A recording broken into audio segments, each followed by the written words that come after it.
Gibran, kok bisa ya? Di mana etika kamu sebagai anak muda? Di mana etika kamu sebagai orang yang sudah berkecimpung di dunia politik ya? Selama ini saya sangka kamu diam-diam itu memang tegas, tegak lurus di partai kamu PDIP Perjuangan atau PDI Perjuangan. Ternyata setiap ditanya sama wartawan, blalelo. Kalau memang dari awal sudah siap, bilang siap, gitu baru gentleman. Tidak bilang iya enggak, ujung-ujungnya iya juga. Di mana sikap kamu yang tegas itu ya? Seorang pemimpin katanya kan dibutuhkan ketegasan. Lah ini setiap ditanya wartawan, ujung-ujungnya iya juga, minat juga jadi wapres. Gua nggak habis pikir ya, ternyata lu bisa mengkhianati PDIP, partai di mana kamu dibesarkan. Gua nggak tahu gimana nantinya lu. Bocil dicalonkan. Woi, ini negara, woi, bukan gerobak martabak. Salam bakal sehat mereka. Saya bersyukur dan menghaturkan terima kasih yang sebesar. Tuh harus ingat, jangan bersyukur pada saat Anda membutuhkan. Ingat loh, saya pernah berjuang untuk Bapak Anda dan saya mengeluarkan materi untuk Bapak Anda. Seluruh kader PD Perjuangan di seluruh Indonesia pasti mengeluarkan uang untuk kemenangan Bapak Anda. Ya, Anda bersyukur, berterima kasih kepada Ketua Umum di saat Anda ada maunya. Anda masih muda loh, harapan besar ke depan masih banyak. Waduh, sayang tergelincir Anda. Tergelincir Anda dengan mabuk kepayang. Pak Prabowo, saya ingin membocorkan beberapa program unggulan. Dana abadi pesantren. Dana abadi pesantren ini, Mas, aduh, kalau diwawancarai nyelonong aja, nggak mau nanggepin. Kalau nggak, tanya aja itu sama yang partainya, tanya itu aja yang bertugas. Lah, sama persis, buah memang nggak jauh jatuhnya dari pohonnya. Plonga-plongo main nyelonong, ditanya nggak tahu, nggak baca, tapi ketika mau ngibul lancar banget. Yang kemarin kartu sakti Indonesia, sekarang kartu abadi. Ini lebih daripada iblis ini, abadi nggak bisa mati. Iblis masih bisa mati, iblis saja bisa hancur loh mas. Ini kartu kok abadi.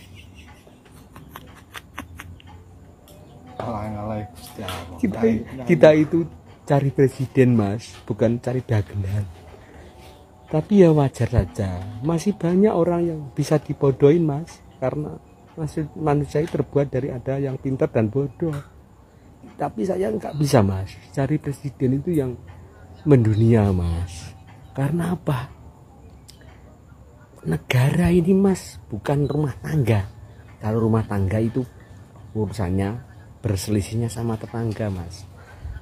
Tapi kalau negara itu berselisih dan bersetegangnya kepada antar negara mas. Kalau sampean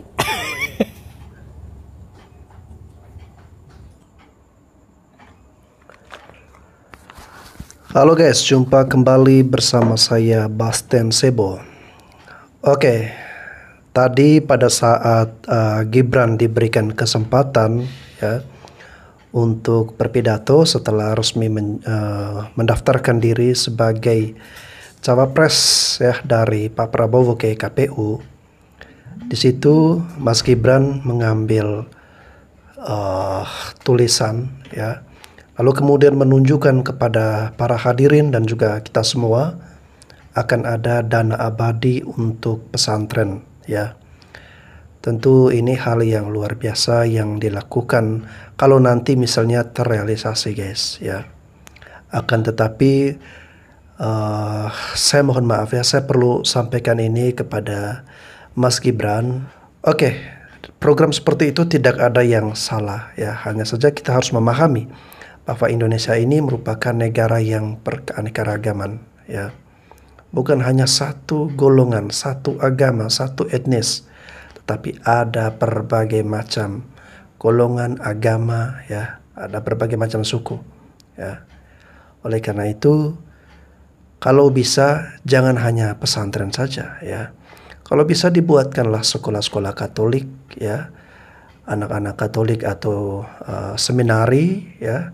Itu kan sekolah yang mendidik orang-orang atau anak-anak dari Katolik untuk menjadi romo ataupun menjadi frater, ya. Ataupun di susteran, ya. Lalu kemudian juga dengan agama-agama lain, Hindu, Buddha, ya. Semuanya diberi dana abadi, ya, yang bersifat pendidikan. Nah, itu diberikan dana abadi. Jadi jangan hanya satu agama tertentu. Saya bukan mau menyinggung agama, tidak, ya. Tetapi kita berbicara soal kebijakan, ya. Kebijakan yang adil dan merata, guys. Bukan hanya satu yang diistimewakan untuk mendapatkan dana abadi, tetapi semuanya, ya. Gue pengen komentari tentang tanggapan Prabowo mengenai isu politik dinasti Jokowi. Dia mengatakan tidak apa-apa politik dinasti Jokowi asalkan itu untuk rakyat, gitu, politik untuk rakyat. Gini, kalau memang Jokowi itu punya niat yang baik, tentunya Jokowi berikan yang terbaik untuk negara kesatuan Republik Indonesia. Bukan memilih Prabowo yang notabene adalah buah busuk, ya, yang ditolak oleh pasaran masyarakat Indonesia sejak berkali-kali, sejak dulu, gitu ya. Jadi kalau Jokowi pengen yang terbaik untuk negara kesatuan Republik Indonesia, no way Jokowi nggak bakalan pilih seorang pemimpin yang sudah berkali-kali ditolak oleh masyarakat Indonesia, yang punya rekam jejak buruk, yang nggak punya pengalaman luar biasa di kepemerintahan, gitu ya. Dan kalau misalnya Jokowi betul-betul pengen buat ini atau desain ini sebagai politik dinasti, dia akan letakkan anaknya di pucuk, bukan sebagai wakil, ya. Itu. Kemudian kalau misalnya lu bilang politik dinasti itu baik-baik saja, gitu ya. Terus yang terjadi selama ini menabrak hukum akhir-akhir ini, ya, itu seperti apa? Ya. Besok-besok andai kata misalnya Gibran, ya, Gibran kemudian jadi presiden dan sebagainya. Kemudian dia memberikan kuasa itu juga melalui cara yang sama juga kepada adiknya, ya. Kepada siapa lagi? Keluarganya. Bukankah itu demokrasi yang tidak sehat jatuhnya, ya? Jadi saya tahu Prabowo diuntungkan dalam hal ini, ya. Dia diuntungkan dalam hal ini, kemudian dia menjadi orang yang paling depan membela Jokowi, ya, saat ini. Padahal dulu Jokowi dimaki-maki, dicaci maki, kemudian dikatain goblok, plonga-plongo dan sebagainya. Itu Prabowo diam-diam saja, ya. Dan sekarang justru menjadi orang yang paling depan membela Jokowi, ya. Sebenarnya sadar atau tidak, Pak Jokowi sudah masuk dalam permainan mereka, dan sebentar lagi Jokowi bakal hancur namanya dan keluarganya. Andai kata Gibran akan gagal dalam Pilpres 2024 ini, nasib politik keluarga Jokowi akan hancur berantakan, tidak akan pernah mendapatkan kepercayaan atau legitimasi dari masyarakat Indonesia. Saya yakin itu karena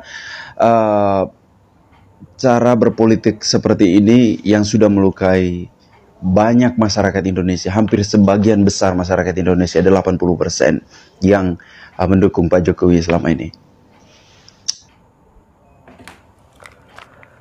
Oke, itu menurut pendapat dari abang ini, guys, ya. Kalau saya pribadi mempunyai pandangan yang lain, ya. Sebagai rakyat Indonesia yang bijak, tentunya kita tidak hanya melihat dari satu keputusan yang kita anggap, yang menurut kita ya, itu adalah kesalahan atau itu adalah keliru, lantas kita mengabaikan semua kebaikan, semua prestasi yang sudah pernah dilakukan oleh Pak Jokowi, guys, ya. Saya memilih untuk tetap mencintai, menyayangi Pak Jokowi, ya, kagum dengan Pak Jokowi, respect dan menghormati Pak Jokowi sebagai presiden kita yang luar biasa. Terlepas dari apapun situasi saat ini, Pak Jokowi dan keluarganya mendukung Pak Prabowo, ya jelas karena ada putranya yakni Mas Gibran yang dipasangkan untuk menjadi wakil dari Pak Prabowo ini, guys, ya. Terlepas dari apapun itu, tetap rasa cinta dan rasa hormat ini hanya untuk Pak Jokowi. Namun untuk presiden di tahun 2024, kita membuka jalan yang lebar bagi Pak Ganjar dan Pak Mahfud MD. Karena kedua figur ini menurut saya layak untuk pemimpin bangsa dan negara kita, guys. Wali kotaku nih Pak Gibran nih kan, Pak Gibran wali kota Solo ini kan maju jadi cawapres buat periode besok. Ya bangga, ya seneng, tapi aku jujur aku sedih karena kayak lagi sayang-sayangnya Pak Gibran pergi. Pak, waktu semenjak Bapak jadi wali kota Solo ini selalu banyak acara sampai jadwalku padat. Konser makin dibanyakin, event-event festival dibanyakin, terus jalan-jalan juga dibangun, pedestrian dibikin gitu, trotoar dinaikin semuanya. Kayak misal aku sampai catat kemarin September Oktober tuh ada konser apa aja di Solo. Padi, Momo Geisha, Sheila on Seven, Vina Panduwinata, Kita Aku Sudah Tak Marah, Gigi, Ran, Zodiac dari Korea, Yura Yunita, Opa Nasar, Tiara Andini, Nela Karisma di Solo ya. Yang mana gedung di Solo yang tidak banyak untuk jadi konser tuh banyak ini nih konser yang diadakan, berarti padat kan jadwalnya. Semenjak Pak Gibran pegang wali kota jadi banyak loh nih konser, padahal dulu tuh nggak pernah loh. Terus habis itu festival-festival tuh juga banyak crowded. Bahkan kemarin aja tuh habis ada festival makanan jajan Solo yang di Mangkunegaran tuh. Satu Mangkunegaran tuh isinya makanan semua gitu kan. Habis itu trotoar pasar besar tuh juga sekarang lagi dibangun loh. Lagi dibangun biar ada pedestriannya gitu, biar orang-orang tuh makin seneng jalan-jalan gitu kan. Pak, nanti kalau udah jadi wapres, jangan lupakan Solo ya Pak, tetap bangun, tetap majukan UMKM, tetap banyakin acara. Oke, tapi selama Bapak masih menjabat wali kota, tolong makin dibanyakin ya Pak, meskipun dompetku juga makin tipis. Assalamualaikum warahmatullahi wabarakatuh. Saya merasa kecewa dengan ucapannya Pak Jokowi bahwa dia dipilih bukan oleh partai. Ini harus digarisbawahi. Jangan-jangan ketika nanti anaknya nyapres lantas terpilih, dia akan bicara bahwa dia bukan dipilih oleh partai. Nah, sedangkan dia hari ini, saat ini direkomendasikan oleh Partai Golkar. Pak Jokowi, kami ini sangat hormat awalnya kepada Pak Jokowi. Tetapi Pak Jokowi seperti kacang lupa kulit. Saya selaku kader PDI Perjuangan merasa kecewa, jujur saja. Pak Jokowi menyampaikan bahwa Pak Jokowi bukan dipilih oleh partai, oleh rakyat. Pak Jokowi, rakyat Indonesia itu adalah di dalam suatu masyarakat itu ada partai-partai. Ya, kami mendapat instruksi dari Ibu Ketua Umum selaku kader partai agar bisa memenangkan pasangan Pak Jokowi dan Pak Yusuf Kalla, pasangan Pak Jokowi dan Pak Ma'ruf Amin. Ini masyarakat datang ke TPS ini, kalau tidak ada yang mengarahkan, nggak mungkin datang ke TPS. Itu saja kami arahkan hanya 70%. yang datang ke TPS. Kebanyakan golputnya. Nah, kita selaku kader partai, bagaimana orang-orang itu tidak sampai golput agar memberikan hak suaranya, hak demokrasinya di saat pemilu datang ke TPS. Maka kalau Pak Jokowi bilang di media dipilih oleh rakyat bukan oleh partai, coba renungkan baik-baik Pak Jokowi.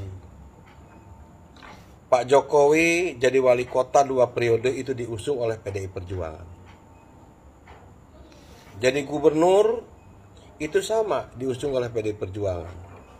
Jadi presiden 2 periode diusung oleh PDI Perjuangan. Jangan dong, jangan terlalu menyakiti kami. Jangan terlalu mengecewakan kami selaku kader partai.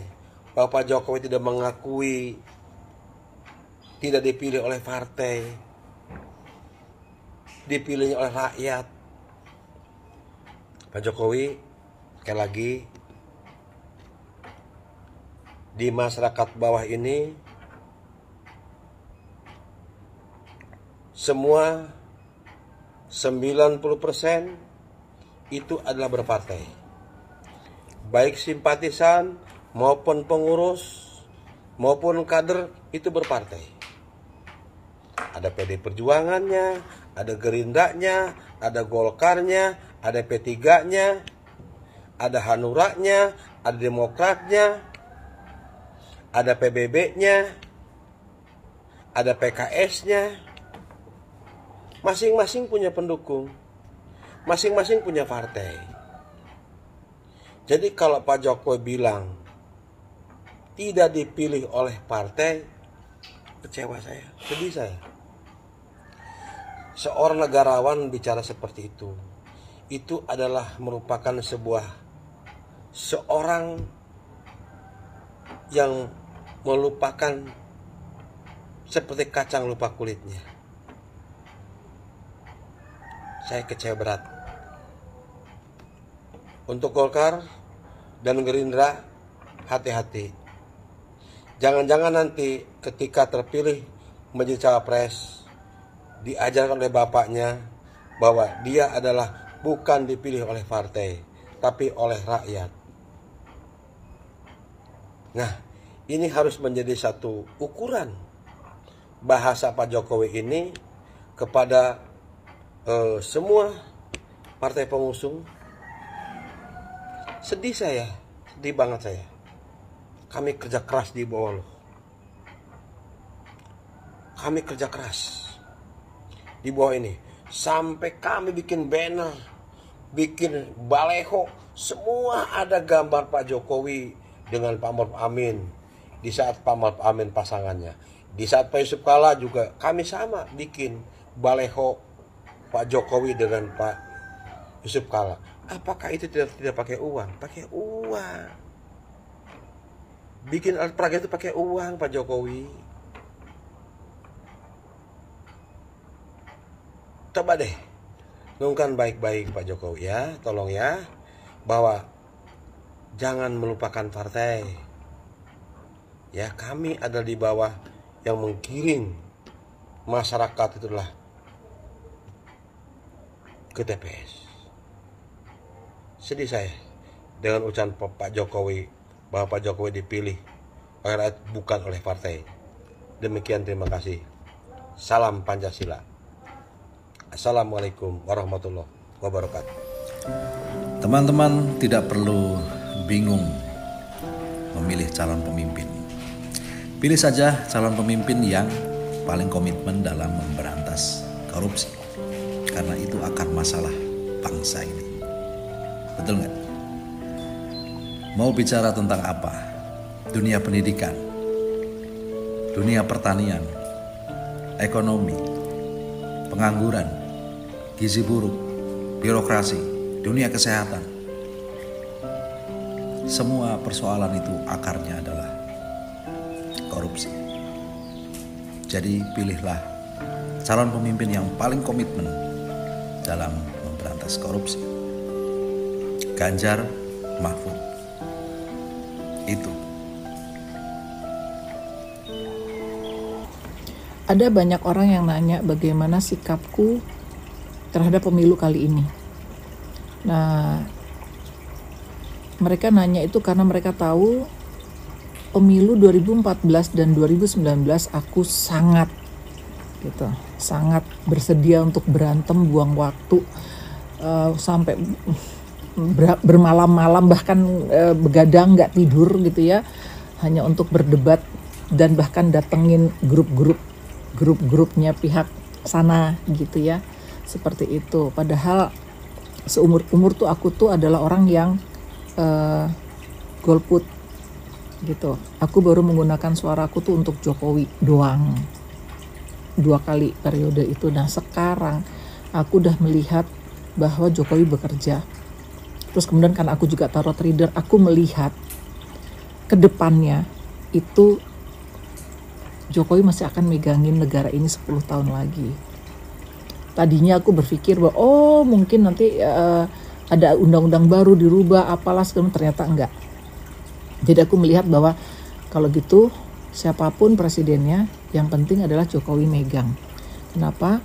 Karena kalau masih dipegang sama Jokowi, negara ini akan benar-benar ada di relnya. Jadi bagiku sekarang nggak penting siapa presidennya. Aku nggak belain Prabowo.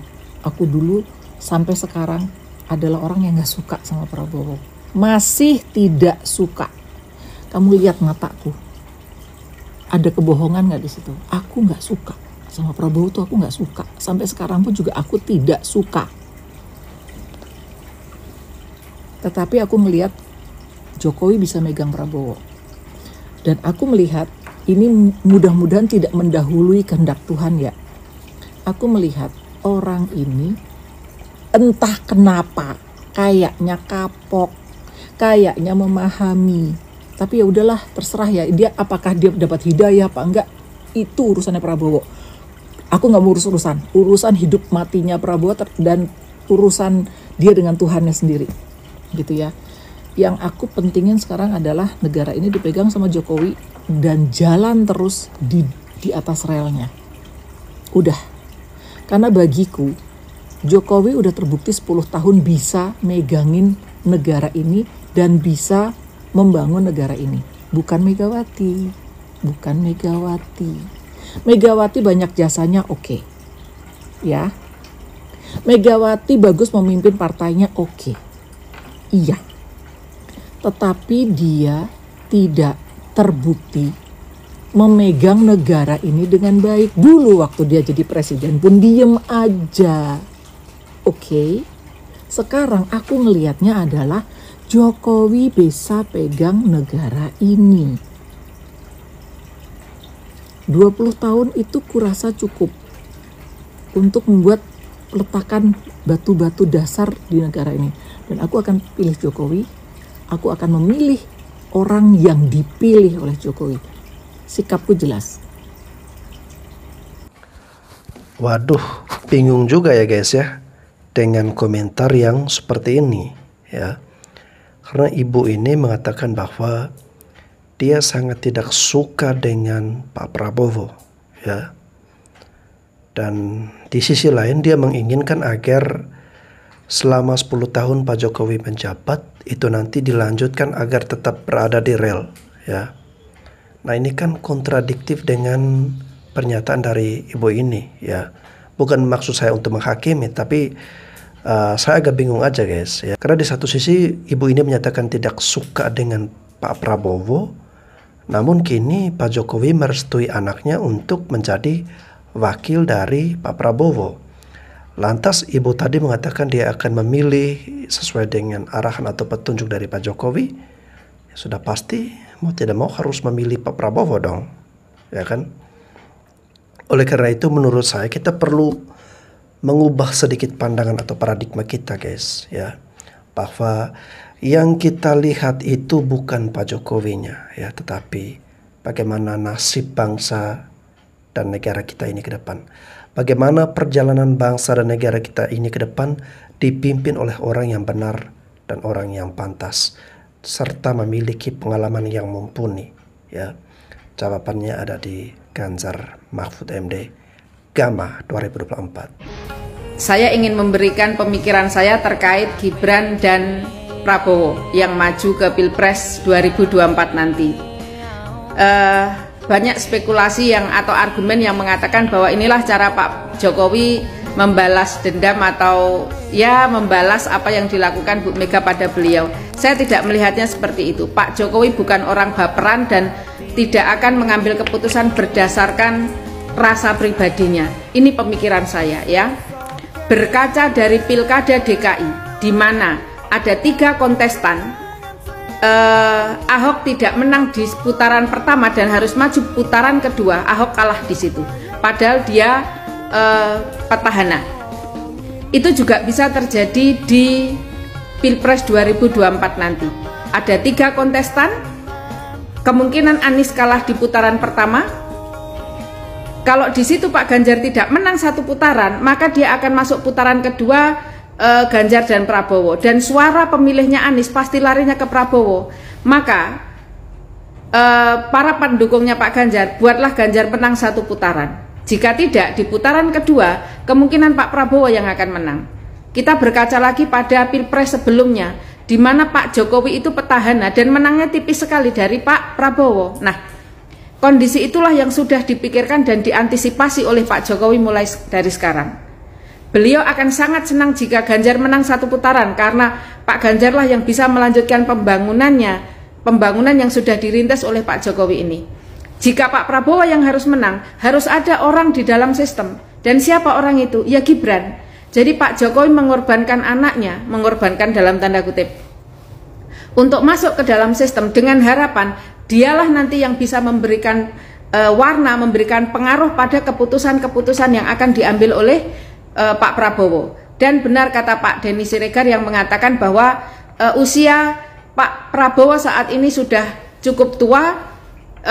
Kemungkinan kalau terjadi sesuatu di jalan nanti harus ada wapresnya yang mumpuni, yang paham dengan pemerintahan. Dan untuk saat ini siapa orang itu selain Gibran yang bisa kita lihat? Nah, jadi jika terjadi sesuatu pada Pak Prabowo, Gibran yang akan naik nanti, dialah yang bisa melanjutkan kembali pembangunan bapaknya. Jikapun Pak Prabowo sehat walafiat sampai 5 tahun selesai, Gibran bisa memberikan warna, bisa memberikan pengaruh pada keputusan yang akan diambil oleh Pak Prabowo.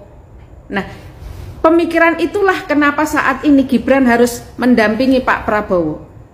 Jadi bukan karena Pak Jokowi ingin balas dendam ke Bu Mega dan lain-lain, itu terlalu naif pemikiran seperti itu ya. Pak Jokowi yang dipikirkan cuma satu, bagaimana pembangunan yang sudah dia rintis itu nyampe ke tujuannya nanti. Itu aja. Bagaimana teman-teman? Setuju? Oke guys ya, luar biasa ya statement, pemikiran, opini dari para netizen ini guys ya.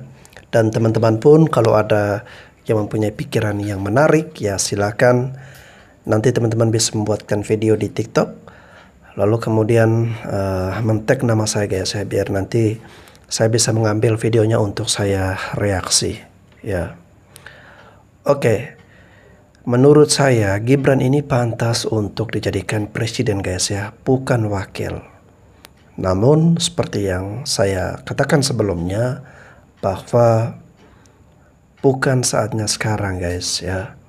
Kita tentu menginginkan bahwa orang yang menjadi pemimpin bagi bangsa dan negara kita ini sudah mempunyai pengalaman, sudah mempunyai jam terbang yang sangat tinggi dalam level pemerintahan di bawah dari presiden ataupun wakil presiden. Nah, dengan modal pengalaman seperti itu guys ya, ini diharapkan ketika dia sudah memegang kekuasaan tertinggi, dia dengan mudah untuk menangani itu, dengan mudah untuk menjalankan itu, dan jika mengambil keputusan atau membuat kebijakan itu benar-benar tepat, benar-benar bagus ya. Nah, dengan posisi Gibran yang saat ini baru menjabat sebagai wali kota Solo 2 tahun guys ya. Nah, ini tentu bagi kita semua bisa melihat dan menilai bahwa Mas Gibran ini masih sangat baru ya. Belum mempunyai pengalaman yang banyak seperti